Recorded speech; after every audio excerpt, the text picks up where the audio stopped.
तो मैं पहुंचा हूं 3 MLD। 3 MLD गांव जो है ये ग्राम पंचायत 5 MLD का एक हिस्सा है और यहाँ एक सनसनीखेज एक गंभीर मामला सामने आया है, जिसमें जो सरपंच है रेशमा बानो, यहाँ की ग्राम पंचायत 5 MLD की, उन्होंने एक घोटाला किया है, जिसमें कि उन्होंने संतो देवी वाइफ ऑफ सोनलाल जाति कुमार, जो 3 MLD के रहने वाले हैं, उनके नाम 2018 के अंदर प्रधानमंत्री आवास योजना के अंतर्गत उन्हें लोन सैंक्शन हुआ था। उनका 1.5 लाख का मकान बनना था, जिसे हटाकर सरपंच रेशमा बानो ने उसकी जगह अपने ही समाज के लोगों को वहाँ फिट कर दिया। ऐसे ही मामले और भी हैं, ये अकेला संतो देवी का ही नहीं है। जैसा कि ये कहाँ का नया हुआ, ये जो राजस्थान के अंदर कांग्रेस की सरकार है, उस पर इसी बात को लेकर हमेशा आरोप लगते रहे हैं कि ये मुस्लिम इम्पीचमेंट की पॉलिसी पर चलती है, यानी कि हिंदू मुस्लिम तुष्टीकरण की नीति को मद्देनजर रखते हुए काम करती है। और ये हमेशा आरोप लगाते रहे। भारतीय जनता पार्टी भी इस बात को लेकर आरोप लगाती रही है। उसी प्रकार के ये मामले सामने आए हैं, जो सरपंच पर सीधे तौर पर लगा रहे हैं बनवारी लाल जी, सन ऑफ सोनलाल जाति कुमार, 3 MLD के। इन्होंने कहा कि इनका, जैसा कि आप पीछे देख पा रहे हैं, इनका कच्चा मकान है, इनकी माता के नाम कोई जमीन नहीं थी, लेकिन सरपंच ने यह कहते हुए नाम हटा दिया कि उनके नाम 9 बीघा जमीन है। लेकिन बाद में जब बनवारी लाल ने इसके लिए पैरवी की और सभी तरह की रिपोर्टें जांच हुई, उसके बाद पता चला SDM कोर्ट से तहसीलदार पटवारी ने ये इस बात की रिपोर्ट तस्दीक कर दी कि संतो देवी के नाम कोई भी कहीं भी जमीन नहीं है। बार बार कंप्लेंट करता रहा, BDO ऑफिस में गया, विकास अधिकारी के पास भी गया, SDM के पास, तहसीलदार के पास, गंगानगर कलेक्टर के पास, और जो फिलहाल CO हैं मोहम्मद जुनेद, उन पर भी ये आरोप लगा रहे हैं। बनवारी लाल जी कह रहे हैं कि वो भी अपने पक्षपात के आधार पर उनकी कोई सुनवाई नहीं कर रहे हैं, जांच के नाम पर उन्हें झांसे दिए जा रहे हैं लगातार। तो आइए, हमारे साथ बनवारी लाल इस वक्त मौजूद हैं, हम उनके घर पे ही खड़े हैं। ये उनके मकान की आप हालात देख सकते हैं और बनवारी लाल जी खुद बताएंगे। हाँ बनवारी लाल जी, क्या घटना घटी आपके साथ, क्या क्या सरपंच ने कहा, आप पूरे विस्तार से बताएं। हाँ जी, ये मेरी माता का नाम से इतना प्लाट है, ये एकल प्लाट है, आधे में मैं रहता हूँ, आधा ये मेरे पिताजी मेरे को दे के गए और इतना हिस्सा अपने पास रख के गए, जिसमें से ये पहले मेरे पिताजी और माँ यहाँ रहते थे, उसके बाद मेरे पिताजी चल बसे तो मेरी माँ यहाँ रहने लग गई। तो उसके बाद 2018 की लिस्ट में इन्हों का नाम जुड़ा हुआ था, जिन्होंने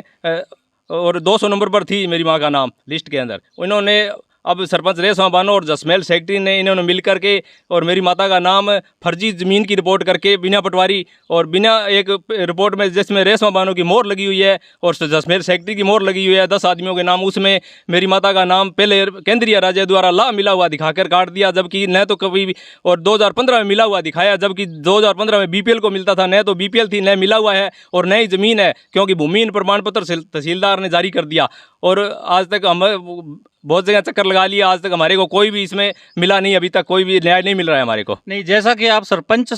रेशमा बानो पर आरोप लगा रहे हैं कि उन्होंने हिंदुओं के नाम काटकर और वहां अपने समाज के, ये इस बात में कितनी सच्चाई है? ये एक मेरे को लिस्ट मिली है जिसमें 16 मुसलमानों को इकट्ठे है, ये पता नहीं कैसे है, ये इसकी तो अब जांच में ही पता लगेगा। अभी ये 16 एक ही अपना कैटेगरी की कैसे आ गए इसमें, है मिक्स में होते हैं जनता, जो भी है SC भी है, जो भी है समाज के, इसमें एक ये इकट्ठे। आप किन किन अधिकारियों के पास अपनी फरियाद लेकर गए और वहाँ उन्होंने क्या आपकी बात, कोई कहीं सुनवाई हुई या नहीं हुई, कोई जांच हुई, क्या हुआ? जांच करने के लिए 2-3 बार आए थे, पता नहीं वो क्या लिख कर गए, मेरे बयान लेकर गए, यहाँ से फोटो वगैरह ले गए हैं, लेकिन मैंने तो यहाँ से जन सुनवाई में लगाई थी शुरू के अंदर है, लेकिन उन्होंने ये जन सुनवाई में रिकॉर्ड मांगा था, लेकिन इन्होंने क्या दिया है, रिकॉर्ड के बदले इन्होंने जो आपने डॉक्यूमेंट्स दिखाए उसमें लिखा है, जो सहायक ग्राम विकास अधिकारी होता है उसने बोला कि हमने जांच कर ली और ये निस्तारण योग्य है, और उसी रिपोर्ट पर BDO साहब ने उस पर कार्रवाई ठप कर दी, कहीं भी कोई कार्रवाई आगे नहीं बढ़ रही। तो क्या आपने ये कहा कि आप इसके लिए कोई जांच कमेटी गठित कर दें और निष्पक्ष जांच, और जो दोषी अधिकारी कर्मचारी जो भी हैं उन्हें दंडित किया जाए, इस प्रकार की कोई? नहीं, मैं गया था वो विकास अधिकारी के पास, अभी ये जो ज़मीन दिखाई है ये है, लेकिन अभी इसके बारे में लिख के दिया है आगे भी इसकी निष्पक्ष जांच की जाए, ये अब मेरे मकान की फ़ोटो लगा दी है वहाँ पर, और मेरे भाई के मकान की लगा दी है, और मेरे दादा की ज़मीन की जबाबंदी 6 बीघे ज़मीन थी, मेरे भाई के 2 बीघे और 4 बीघे मेरी सारी इतनी रकबा है, जिसको पहले मेरे दादा के नाम लिखा दी, जांच में दिखा रखी है इन्होंने, और फिर मेरे मम्मी के नाम दिखा दी। तो आपकी माता का नाम तो चयनित जो परिवार थी उनमें आया ना, आवास योजना, जो प्रधानमंत्री आवास योजना 2018 के अंदर, तो और लोग जो हैं उनके तो नाम आगे उनको मिल गया नहीं, उसमें कई ये कटे हुए हैं जिनको पलायन भी दिखा रखा है, एक रामा राम वगैरह है 3 मंडी का, और भी अन्य कई लोग हैं जो जिन्होंने किसके पक्के दिखा दिए, किन्हों की ज़मीन दिखा दी, किन्हों की गाड़ी दिखा रखी है, ऐसा कुछ है इसमें। नहीं तो आप ये भी कह रहे थे अगर हमें न्याय नहीं मिला तो हम तो उपखंड कार्यालय के सामने आमरण अनशन पर बैठेंगे, धरना देंगे, ये बात भी कह रहे थे। हाँ, देखो अभी तो इसमें क्या न्याय मिलता है, क्या भाई अधिकारी अपने न्याय की उम्मीद है आपको? उम्मीद है, कितना समय हो गया आपको? एक 7वें महीने से लगे हुए हैं, 2023 से, और इसके 2024 आ गया, 1 साल हो गया लगभग। साल हो गया, लेकिन कहीं भी आपकी कोई सुनवाई नहीं हुई, कोई कार्रवाई नहीं मिला। तो आप तो उच्च अधिकारियों के पास, गंगानगर सीओ के पास भी पहुंचे, कलेक्टर के पास, फिर भी नहीं आपकी कोई? सीओ के पास 4 फाइलें दे दी, 4 बार पेश हो गया, अभी तक कोई सीओ साहब ने न्याय नहीं दिया। साथियों, जैसा कि बनवारी लाल के खुद जुबानी आपने सुना, यहाँ जो घड़साना पंचायत समिति है भ्रष्टाचार का अड्डा बना हुआ है। यहाँ बहुत सारे सरपंचों पर इसी प्रकार के इसी तरह के एलिगेशन लग रहे हैं, आरोप लग रहे हैं, और जांच के नाम पर कुछ भी नहीं हो रहा। जहाँ कहीं भी कोई जांच के लिए कमेटी गठित की गई तो उन्होंने भी अपने कर्मचारियों को बचाने के लिए ही उसी रूह की रिपोर्ट, जांच रिपोर्ट पेश कर दी, जिस पर कोई कार्रवाई नहीं हुई। तो ये है राजस्थान सरकार में जो कांग्रेस सरकार है, वो कहती है कि हम जो लोक कल्याणकारी योजनाएं लागू की हैं उससे आम लोगों को